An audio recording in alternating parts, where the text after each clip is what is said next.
நம்ம இன்றைக்கி சிக்கன் 65 செய்கிறது எப்படின்னு பார்க்கலாம். ஃபஸ்ட்டு போன்லெஸ் சிக்கன் எடுத்திருக்கேன். நான் இப்போ சிக்கன் இதில் 1/2 கிலோ அளவுக்கு சிக்கன் எடுத்திருக்கேன். நான் இப்போ 2 டேபிள் ஸ்பூன் இஞ்சி பூண்டு பேஸ்ட்டு அதோடு சேர்த்துக்கணும். இப்போ நான் மக்காச்சோள மாவு, நார்மலாக கார்ன்ஃப்ளவர் மாவு கடையில் வாங்குறது வெள்ளை கலராக இருக்கும். இது நல்லா எல்லோ கலரில் இருக்கும். மக்காச்சோள மாவு அப்படியே நம்ம அரைச்ச எப்படி இருக்கோ அதே மாதிரி இருக்கும். ஏன்னா அந்த மாவில் போடும்போது டேஸ்ட்டு நல்லா சூப்பராக இருக்கும்.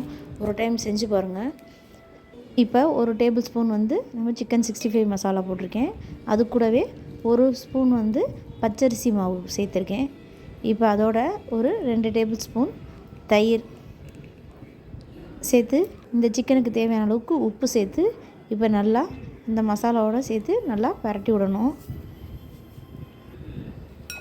இப்போ நமக்கு கொஞ்சம் லைட்டாக கையில் தண்ணி தெளித்த மாதிரி, ரொம்ப தண்ணியெல்லாம் ஊற்றியெல்லாம் பிசையக்கூடாது. லைட்டாக தண்ணி தெளித்த மாதிரி பிசைஞ்சு அப்படியே ஒரு 2 நிமிஷம் ஊறினா போதும்.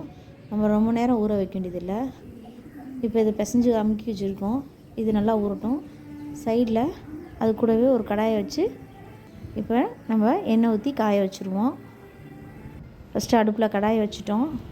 இப்போ எண்ணெயை ஊற்றி நம்ம சிக்கன் பொரிக்கிற அளவுக்கு எண்ணெய் ஊற்றினா போதும். எண்ணெய் ரொம்ப ஊற்றினோம்னா இப்போ திருப்பி மறுபடியும் ரீயூஸ் பண்ணக்கூடாது. அந்த எண்ணெயை அது உடம்புக்கு நல்லதில்லை. அதனால் சிக்கன் பொரிக்கிற அளவுக்கு தேவையான எண்ணெய் இருந்தால் மட்டும் போதும். இப்போ எண்ணெய் நல்லா காஞ்சிச்சு. நம்ம பரட்டி வச்சுருக்க மசாலாவை சிக்கனை தூக்கி இப்போ அதில் போட்டு பொரிச்செடுக்கும்.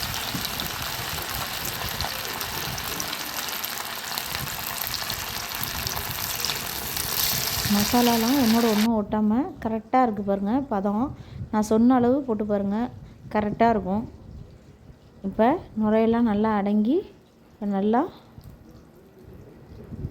வெந்திருக்கு. இப்போ நம்ம ஒரு பிளேட்டில் எடுத்து வச்சுக்குவோம்.